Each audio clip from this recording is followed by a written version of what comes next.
Well, in the 52 Guild I was 10 and I stood at the side of the road and waiting for the processions to come, full of excitement. We could hear the bands in the background, and that's always exciting to hear a band knowing that it's coming that little bit nearer. But I remember thinking that at the next Guild I would probably be 30 years of age. Well, I would be 30 years of age.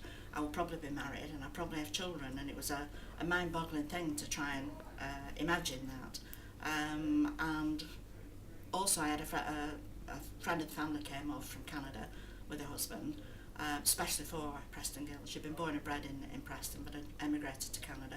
They were back for the Guild, and we had a family trip out to Stonyhurst College, and I got to know this lady who I'd only ever heard of but had never met, and she was quite an interesting lady. She had quite a story to tell. So those were my main memories of 52. 72, I brought my husband and family and stood pretty much in the same spot that I'd stood in when I was 10 years old. I remembered always thinking about the next Preston Guild, how old I would be that I'd been married, and sure enough I was.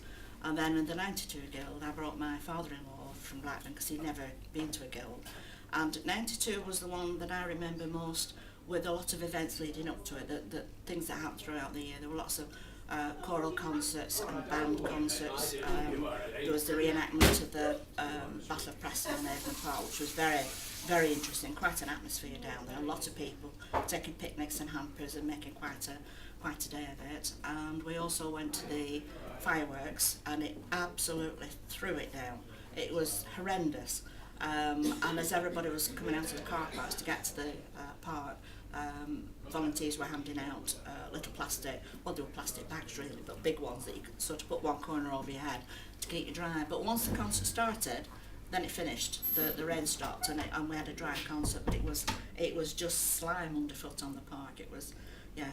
Do you think the Guild is important to Preston then? Oh, absolutely. Yeah, it puts it on the map and keeps it on the map really.